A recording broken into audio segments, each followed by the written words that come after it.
Okay, let's begin. So today we're going to talk about, it's an important topic, but for us we're not going to spend a lot of time on it. We should hopefully finish it by today, but it's called continuity. It's a very important property that function may or may not have, and when it does have it, that's very useful for us. Because calculus, in the sense of solving the rate problem and the area problem, can have issues when a function does not have this property.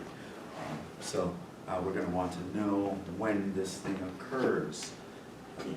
So the definition. So f of x is said to be continuous at x equals a if, so this was on the bonus, did anyone get it? Like, how do you know something is continuous? What do you check? There's an equation that you have to check. I have written it down before, even though I just flew by it. The limit as x approaches a of f of x must be equal to f of a.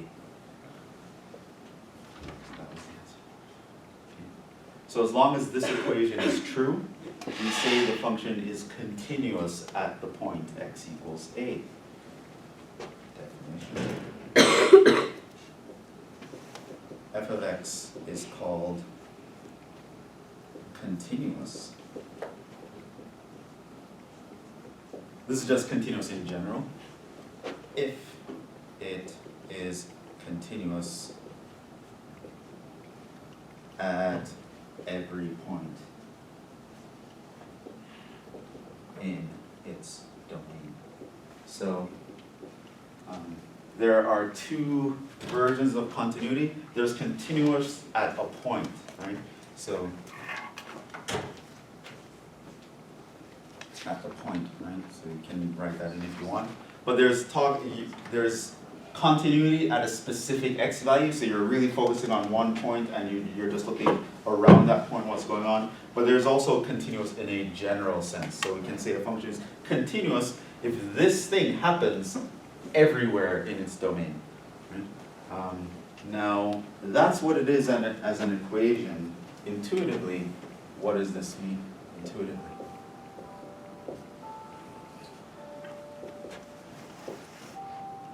This means the function has no breaks, gaps, holes, etc. Pretty much no disruption in the function. We can graph it in theory. You can sketch it. Like some functions are really hard to sketch, but in theory you could sketch it without lifting your pencil off the page.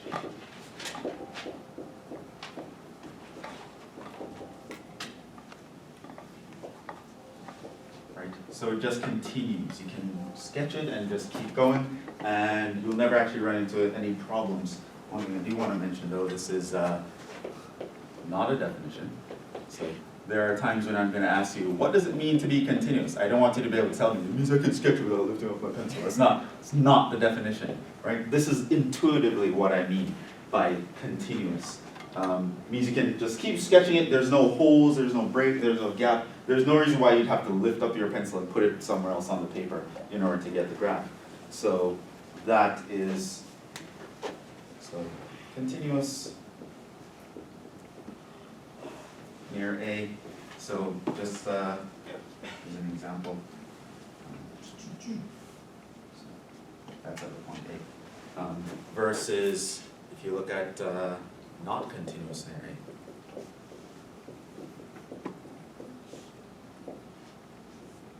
A. So for example, if at A there's a hole, that's not going to be continuous because there's literally a hole, there's a gap. Like I have to lift my pencil up to jump over this hole and go to continue. Or if something like this, that's at A, I have to jump to go up here, that's a problem. or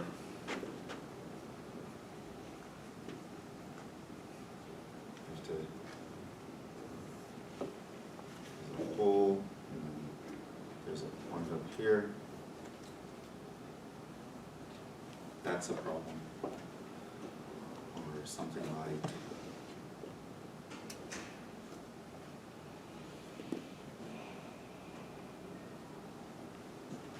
all these are examples, right? There's an infinite number of ways for something to not be continuous, and there's an infinite number of ways for it to be continuous. But these are just some examples I want you to keep in mind. Certain situations that would cause continuity to work or not to work. So once you kind of have to like jump over something or move your pencil or skip somewhere, there's a disruption in the function. We say it's not continuous. And the actual word for that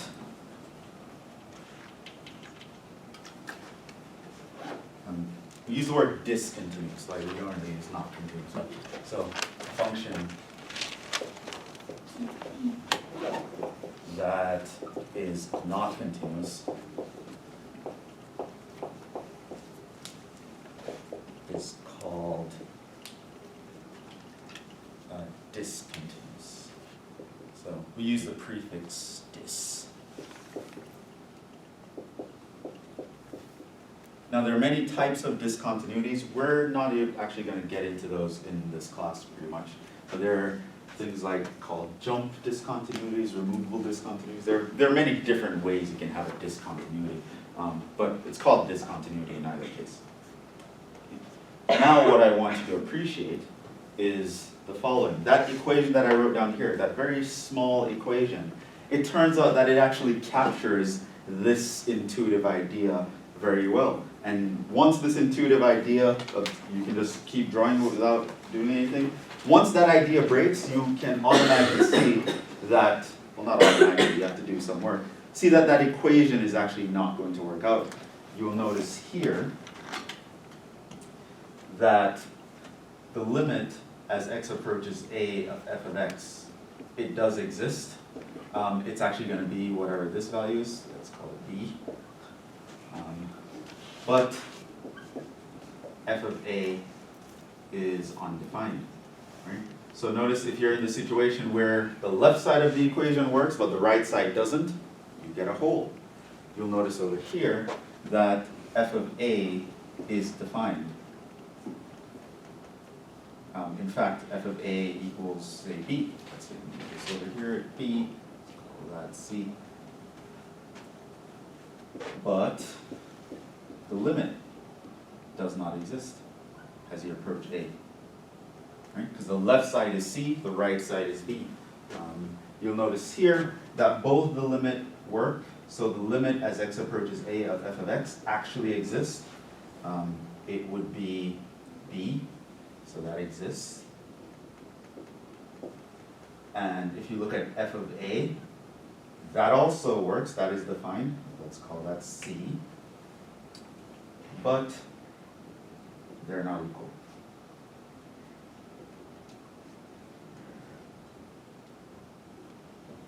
And over here, f of a is defined, but limit of f does not exist. Okay. So pretty much anytime there's a disruption in your graph, you can bet that that equation doesn't work out. So here, over on this side, the limit as x approaches a of f of x equals f of a does not work for various reasons. And over here, the limit as x approaches a of f of x is equal to f of a. It actually holds. Every time that equation holds, you'd be able to draw the thing without lifting your pencil off the page. If that equation does not hold, you can't.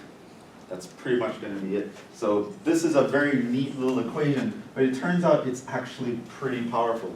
It covers the intuitive idea of just keep going without any disruptions. If that equation works, our function is nice in some sense. It's nice in the fact that I won't have to worry about some gap or some hole or some disruption, right? Whenever there's a disruption, it turns out that this equation will also break. So Another thing I want you to notice here, also note, I don't like this.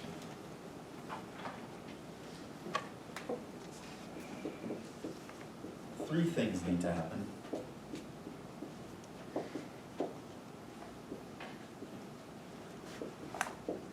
To be continuous at x equals a. And you can kind of think of these as, if I ask you, oh, show me that this function is continuous at this point, this would be the steps that you would go through to prove to me that it's continuous, right? So 1, f of a must be defined.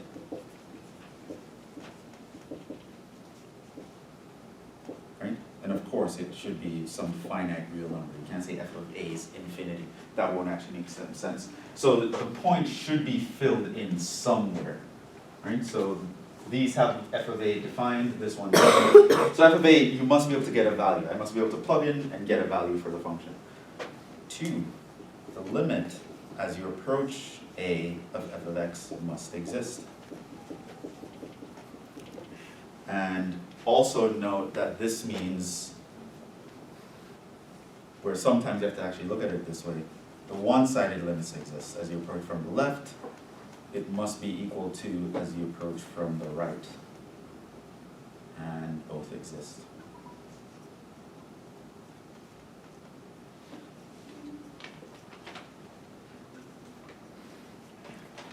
So the one-sided limits must both exist and they must be equal. And 3,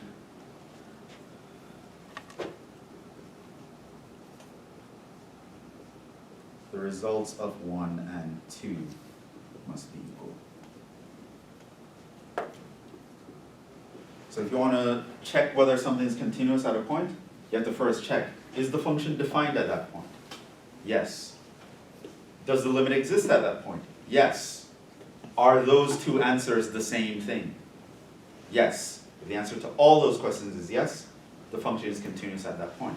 If the answer to any one of these is no, then the function is not continuous. And you don't, once you, all must work.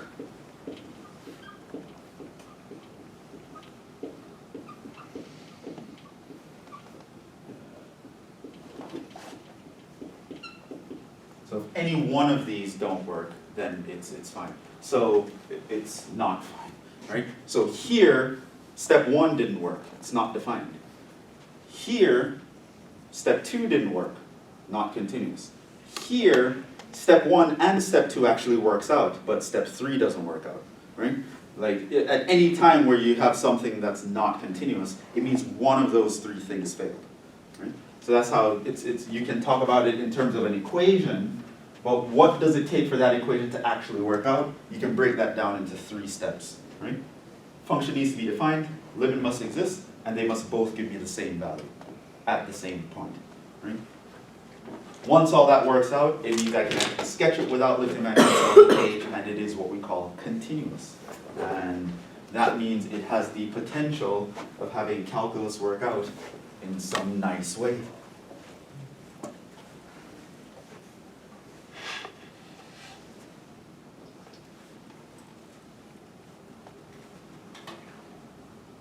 Now,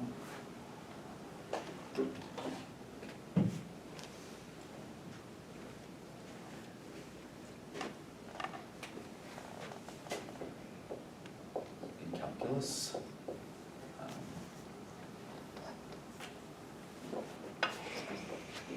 the functions we work with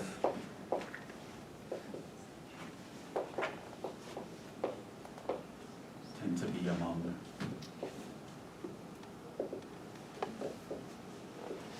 the 6 elementary continuous functions.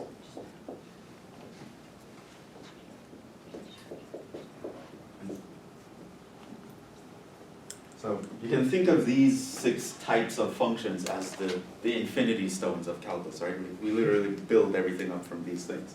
They kind of control an aspect. Every time in a calculus class you're looking at some function, odds are it's one of these functions or it's a combination of these using arithmetic. And these functions are polynomials. These guys are actually continuous everywhere. at all points on there in the domain of a polynomial, that equation is going to work. Another type of continuous function is rational functions. That is the ratio of polynomials. As long as the denominator is not 0, you're in the domain, these three things will work. 3, radical functions. These are guys where it's like x raised to some fractional power that's not an integer. These guys are continuous. 4, exponential functions, which we spoke about.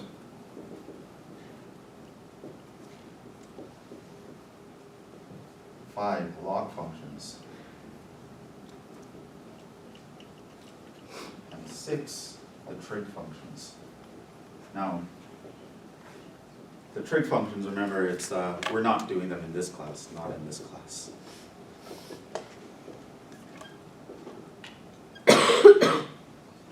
But in a typical calculus course, anytime you're looking at any kind of function to do it, it's one of these guys or a combination of these. You can add 2 of them together or multiply 2 of these together, but it's going to be some combination of these guys.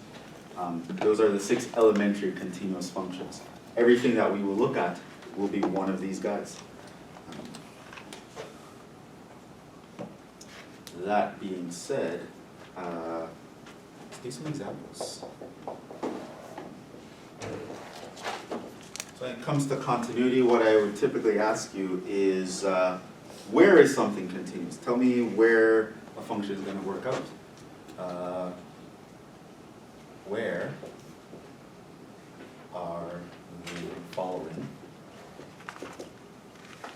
continuous?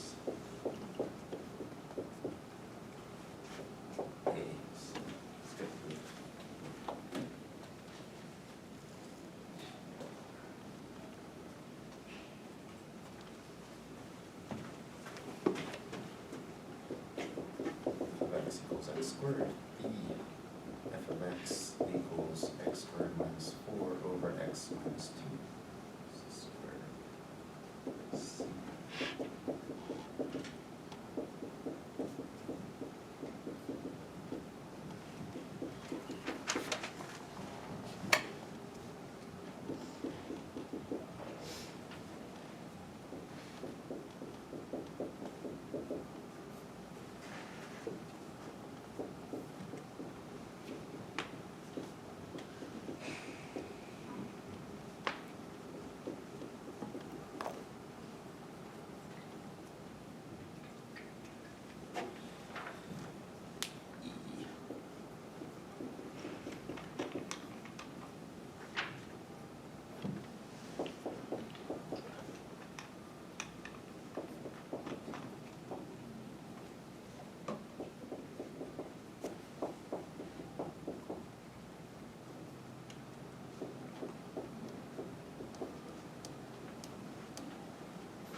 So both as a formula, or I might even give you a picture. Here's a picture. Tell me where it will be continuous and tell me where it's not continuous and why. But let's actually look at these.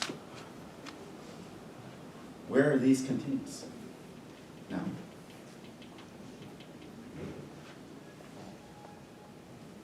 here's how you'd actually set this one out. Let's do A. It's the easy one, so I'm going to do that one. You guys can do the rest. So f of x equals x squared. Where is that continuous? Okay. So 1. I'm going to check. Let A be any real number. It's a polynomial, so I kind of know it's going to be the guy that's going to pretty much work everywhere. But let A be any real number. F of A is defined. In fact, f of A is going to be A squared. So give me a number, I'll just square it. That's going to be the output. That's definitely going to be defined. 2. If I look at the limit as x approaches A of f of x. So as x is approaching A, what are all the y values approaching? Well, the function just squares all the y values, and So the plug-in method is going to work here. I can just plug that in. That's going to be a squared as well. 3. Since f of a is the same as the limit as x approaches a of f of x, f is continuous at a.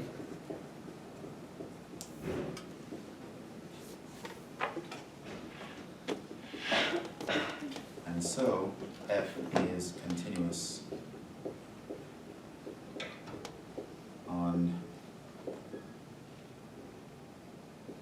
minus infinity to infinity, the entire real line. Right? For every number, this is actually going to work out, and we're fine.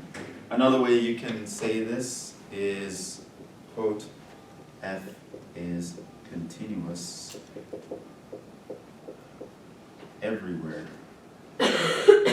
So saying that it's continuous everywhere, and it's continuous on the entire real line. No matter what number, it's all going to work out. Because x squared is very nice. It's defined, you can plug in a, you just get a squared. The limit is going to be a squared. Those two are both the same thing. And that is going to work no matter what number you give me. So that's actually nice.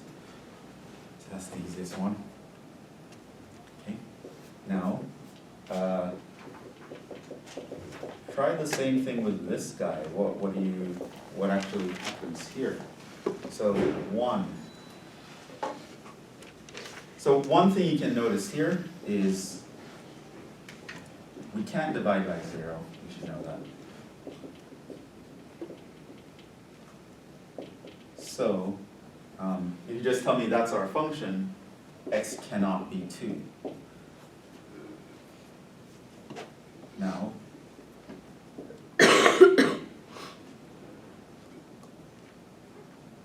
if x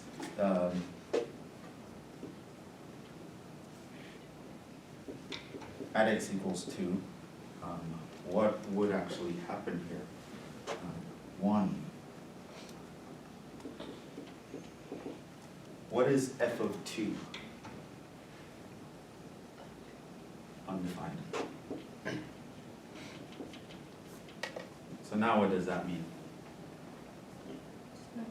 Not continuous. You can immediately just say not continuous, right? Because one of the 3 things that you needed to work doesn't work.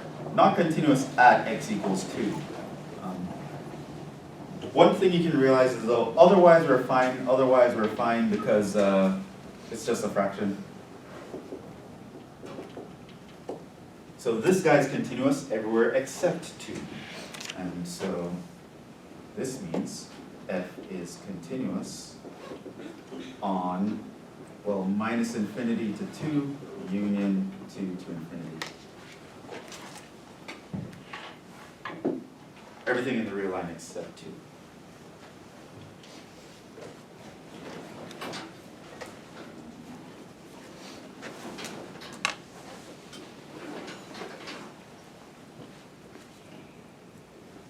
Now the next 2 examples are just variations on that one, but I'll do this one, and you guys can try this one, these 2. We'll start class with those.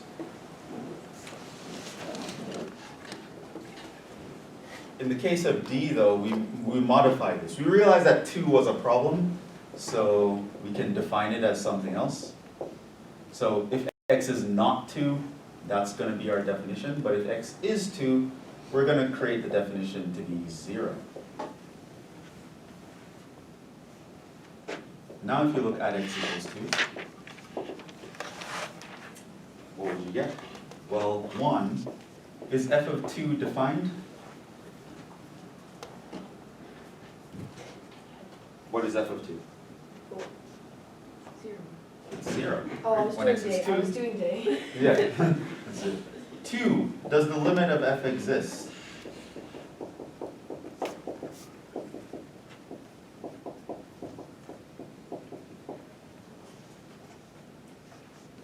Does that limit exist? Well, yeah, at this point you should. We've actually done this example, I think, before. That would cancel, you actually get 4. 3. So the function is defined, the limit exists. What about 3? Right, 1 and 2 are not equal. And what does that mean? So 3 fails, this means not continuous at 2.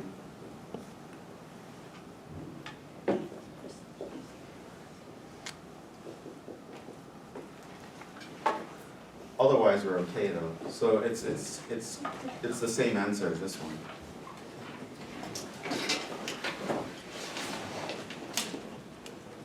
So f is continuous on minus infinity to 2 to into to infinity.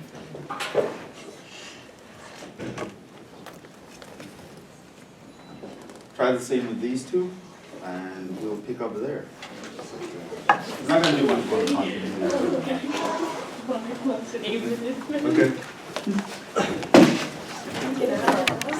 Okay.